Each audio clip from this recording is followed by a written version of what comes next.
What is up, my fellow members of the CLC? The Lion King, a live-action-ish, not really, remake of the 2D animated classic from 1994. A lot of people really excited for this movie. Can't blame them at all. This is The Lion King. This is... It's a tale as old as time, stealing from another Disney movie. It's a classic story. It's a classic film. It is one of the most revered and culturally relevant films ever. I would say it's one of my favorite animated movies. I don't know if I could say that it's one of my favorite movies just because it's been a while since I've watched it. I don't know if it has that rewatchability factor, but it's got great music, great characters, and it is grand in scope, even for an animated movie. It was just a massive undertaking, what that movie was for those animators, and it's still to this day a beautiful film to look at and watch. It's a classic. And you could tell kind of one of the things that one of the reasons why this movie is going to be so huge is that this crosses over for several generations. You know, my dad, I haven't been to the movies with my dad in a long time, wanted to go see this, and I wanted to go see this, and so it was a lot of fun kind of seeing it with him. It's one of his favorite movies, you know, and I love The Lion King as well, so I was excited, but not like super pumped for it, because I didn't expect it to be much more than a live action retelling of the 1994 animated film. I didn't expect them to change much, because, and I'll talk about this a little bit more later, there's not a whole lot you can do with a story like this, as good as it is. So I came in with, you know, a little bit trepidatious, but I was excited. You know, it's Disney, it's The Lion King, it's Jon Favreau, who I talked about in my Spider-Man Homecoming review, who I think is excellent, an amazing cast, you know, the music's always great, so I was looking forward to it, and I liked it. Yeah, I liked it a lot. I know this has been kind of getting some mixed reviews from people, but I dug it. It's not a perfect movie. I don't think it's better than the original, but it's really good. I'm glad I saw it. I enjoyed my time in the theater. There's elements of it that I loved. There's a few that aren't so great, but for the most part, The Lion King 2019 is a very worthy remake and a very good movie. I'm surprised by some of the reaction to this, to be honest. The effects in this movie are stunning. I don't think people fully understand or realize how incredible these effects are. What if you've watched this movie? Hell, if you've watched the trailer, those aren't real animals. Those are CG creations, and they look amazing. Jon Favreau, who over the last decade or so has become a master of using CG in his films and making them seem seamless and real, and you get that in this movie as well. I was worried, because in 2D animation, like what you had with the 1994 film, you have the ability to draw expressions, and these animals have humanoid features almost in their faces, and they can express feelings and emotions that you might not necessarily be able to get just using computer-generated or, you know, photorealistic imaging. They did here. From the opening note, I got goosebumps. The movie looks amazing.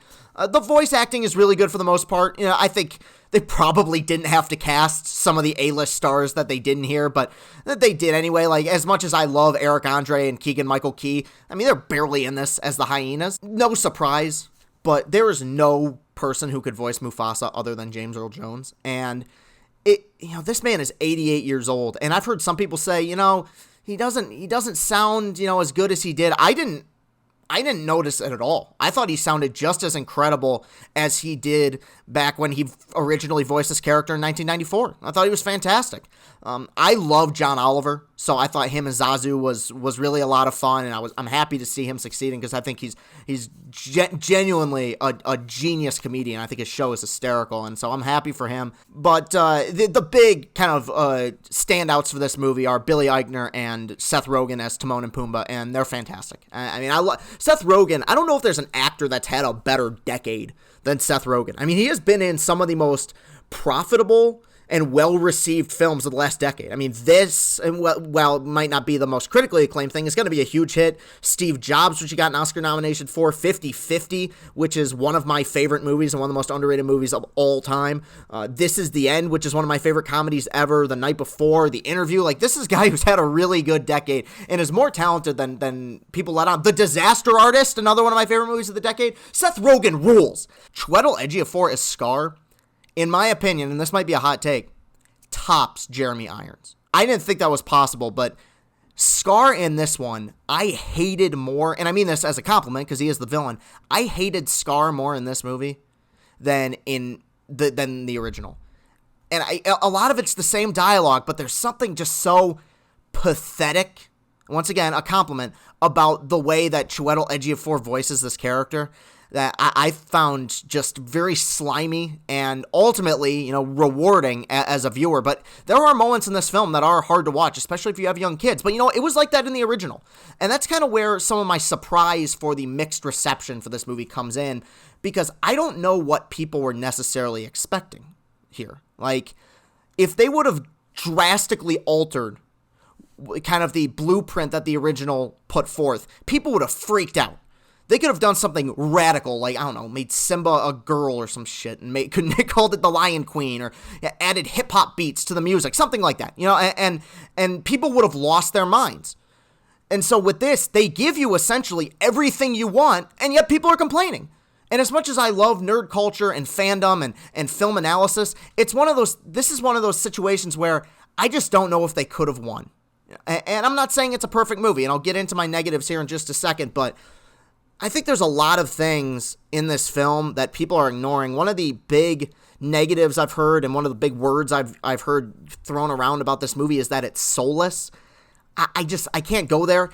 I get it to a certain extent, because, and this is where I get into some of the negatives, there is something just a little bit missing from this movie. And it's hard for me. I just saw it, so maybe I'll be able to think of it, but it's hard for me to necessarily put my finger on what it is. But I didn't have quite the emotional connection to this one that I did to the original. But I can't call it soulless. Like, soulless to me is a movie that is creatively bankrupt. Like, the Transformers sequels are soulless. Those are movies that, with the exception of a few really talented visual effects artists, are made specifically for money with no creative input into the story at all. They were just thrown together piles of junk. This, well, obviously, extremely, extremely derivative of the original film, is not a movie that I look at and say is soulless. Like, I get the impression that the voice actors, that the visual effects artists, that Jon Favreau were spending hours trying to perfect this. And did they make a perfect movie? No, but I think a lot of people who are poo-pooing this movie are ignoring some of the incredible work that was put into this. If you don't like it, you don't like it. That's fine. And like I said, going on to some of the complaints now, I think there is something a little bit missing. I think part of it is that, and this is the problem with a remake, we've seen a lot of this before. We've seen this story before. And so the emotional beats don't hit you as hard as you would expect because we've seen it.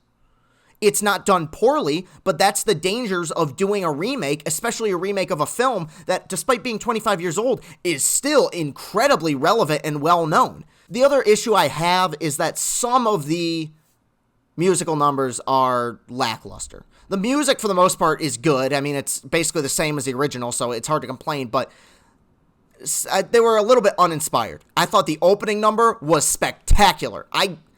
Once again, hot take here, I thought the opening number topped the original. I was blown away. But, and I thought, I Just Can't Wait to Be King was a really good number. But there's some others that were just kind of meh, like Scar's big villain song. If that's like your favorite song from the original, you're probably going to be disappointed. I thought they could have punched up some of the dialogue a little bit. I'm fine with them not straying too far off the narrative path, but a lot of times dialogue that's used in animated films doesn't necessarily carry over, and it looks a little bit cheesy in the world that they've created. I can't call it live action, but I don't really know what to call it. I guess the CG world that they've created. I could see myself over time liking this movie less. I get some of the complaints.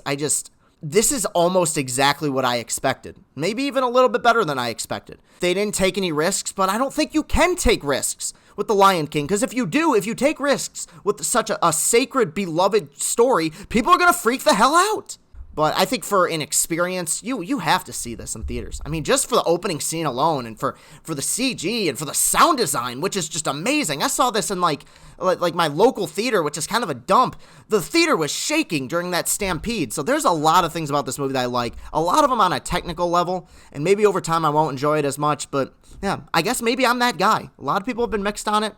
I dug it. I give it an 8 out of 10. Let me know in the comments what you think. Maybe I'm off. I would like to know what other people think of this film. I really would, because I think that this is going to be a movie that people are going to be talking about and debating for a while, which is awesome. That's That's what film is for. You can follow me on Twitter. That's at Castellani2014. The link is in the description below this video. You can find me on Instagram as well, ChrisCastle95. On the link to my Twitter page, you'll find the link to this page, the YouTube page, which you should go and subscribe to. Leave a thumbs up and a comment on this video. Let me know what you thought of The Lion King. I'm genuinely interested in how people felt about this. So thank you so much for watching. Peace and happiness. Never stop losing.